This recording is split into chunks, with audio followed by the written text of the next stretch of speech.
shoot. Hi, I'm the Moorlander and this is Moorlander EDC.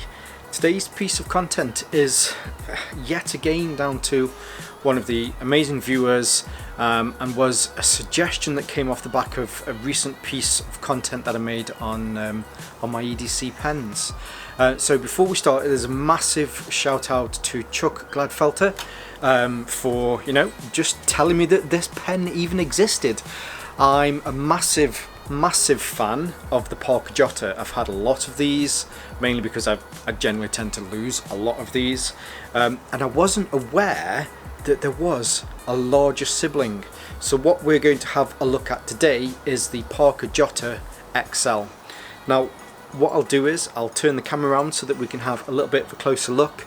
If you enjoy this content at any point, it'd be awesome if you'd like to like or subscribe, but let's turn the camera around so we can have a closer look at the Parker Jotter XL.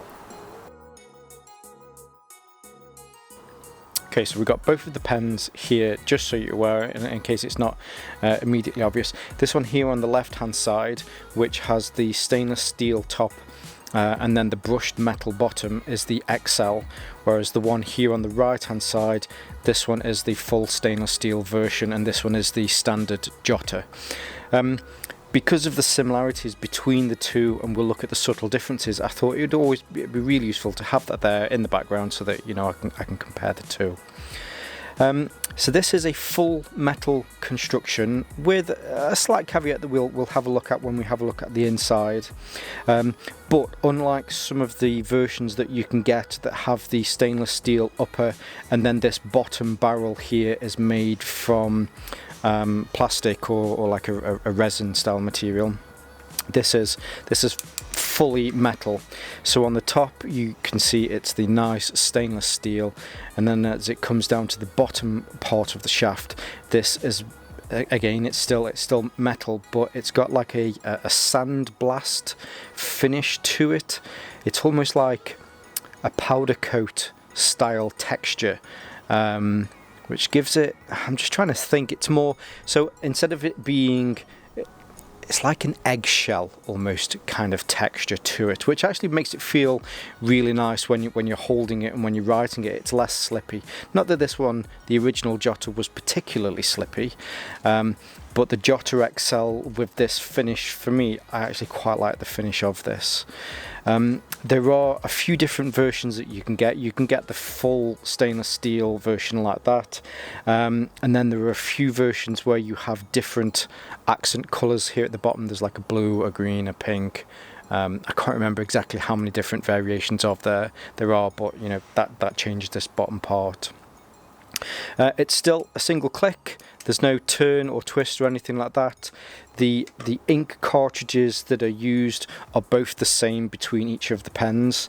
Now, to start a comparison as such, the original Jotter here on the right hand side is 128mm by 8.5mm at its thickest part here on the barrel, whereas the XL bumps that up exactly 10mm, so it's a centimetre longer, so it's 138mm by 10mm at its thickest. When you hold it in your hand, it doesn't particularly feel that much of a difference. I mean, the extra 1.5mm in girth doesn't really make that much of a difference where you're holding it. Although when you hold it in your hand, it definitely feels like a little bit more of a substantial pen than the Jotter. Not that the Jotter ever felt like lightweight, but that's the main difference between the two as far as the length is concerned. The weight between the two, I mean, it's minimal. You can feel that this one is slightly heavier, but when it's in your pocket, when you're carrying it around, you really don't notice that much of a difference. A couple of the things to note out as far as differences. So the way that the original Jotter was, you had the two parts of the barrel, the lower and the upper, and then the clicker, and then the way that the arrow or the pocket pin, it was actually attached to this skirt, or I don't know what you'd call that, but it was actually attached to that at the top. They've changed the design of this, which I'm guessing is probably down to the way that it's manufactured. So you still have the two parts of the barrel. You then have this extra skirt here at the top, which I'm guessing holds the mechanics in. But the pocket clip itself isn't attached to that. It's a separate component.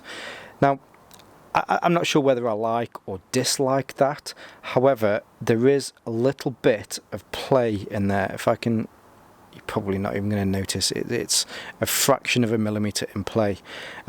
It's got this strange little kind of clickiness to it. I know I do sit there and I have a nervous click. When people look at me and say, please stop clicking, I know that I'm probably going to fidget with that, moving it from side to side. Let me see if you can hear this noise. I mean, it's tiny. You can't even notice it half the time, but it is just a difference between the two. Some other comparisons. So when we hold the two side by side, the bottom barrel is actually roughly the same size. It's maybe, say, 2 or 3 millimeters longer. The difference mainly comes in the top of the barrel, where the clicker is. You can see, hopefully, that there is quite a bit of difference in length between the two, and that's where the main difference comes in. The pocket pin is quite a bit longer as well, if that's always ever been something that you've worried about. To take apart the Jotter, you unscrew the two barrels. There you've got the cartridge on the inside, and it's nice and simple. The Jotter XL is exactly the same, but this is where you'll notice one of the main differences, that when I start to unscrew this, you have a plastic inner. Now, I'm not particularly worried about this, but I think when I buy a Parker pen, I buy a Parker pen because I know that there's been a lot of thought, and I don't know, I think it's a shame. They've already shown that they can have, so here is the barrel, and then this extra bit is an insert that pushes into the barrel that makes sure that the cartridge doesn't rattle around too much in there. Now, this one is exactly the same. The diameter inside this insert is the same. If I can get a better light there, so that the ink cartridge fits in there perfectly. When you put them together, the resin liner, or the plastic liner, does make it screw in a little bit better actually. There's less friction there. It's just, I don't know, I question their choice of going from a completely all metal Jotter to a completely all metal Jotter XL, apart from the one bit in the section which, if you were concerned that it was ever going to break, the point between the two, which is I suppose the weak point in any chain, is this joint here. Now the plastic itself, it doesn't feel like tinny plastic.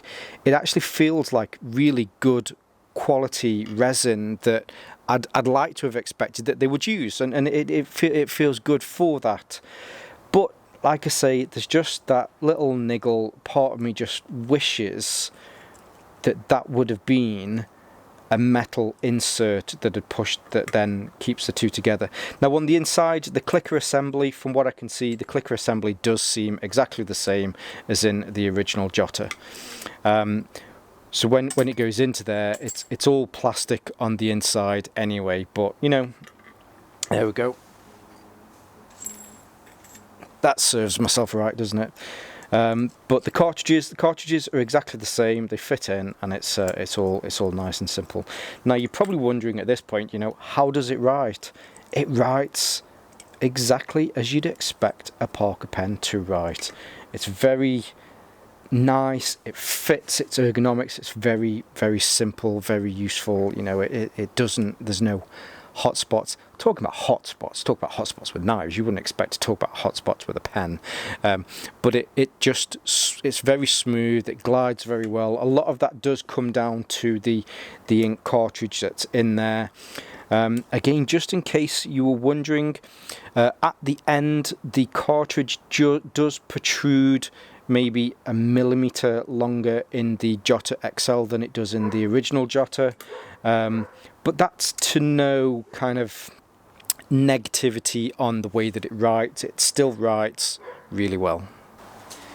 You know, there's no doubt when you're buying a Parker that you're getting a great pen, and building off the legendary status of the Parker pen, the Parker Jotter, sorry, I was always going to get one of these no matter what, just to test it out to see what the difference is between the two. I think it's a great upgrade to the Jotter. Is it something that I'd say, you know, if you've already got one of these, then you definitely need one of these? Probably not. You know, I think out of the two, the Jotter still is the better of the two. I think there were some questionable choices as far as the construction of this. Just that resin plastic coupling part where they two screw together.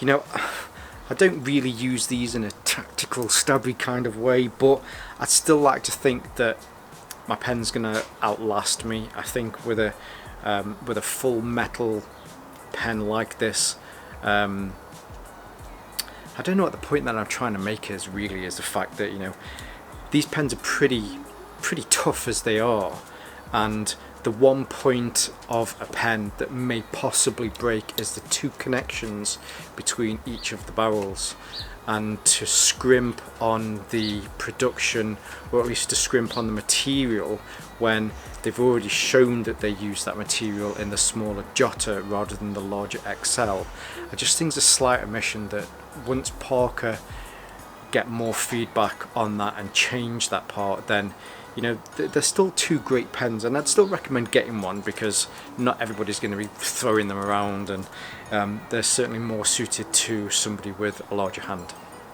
So there you go, there's kind of my thoughts towards the end. It's a bit of a mashup there, to be fair. They're both great pens. I'm glad I own this. I'm also glad I own this too. I'll put some links in the description below. Some of those might be affiliate links if you choose to use those. They're to no extra cost to you guys. It's just a way of I get a small kickback if you do choose to use those.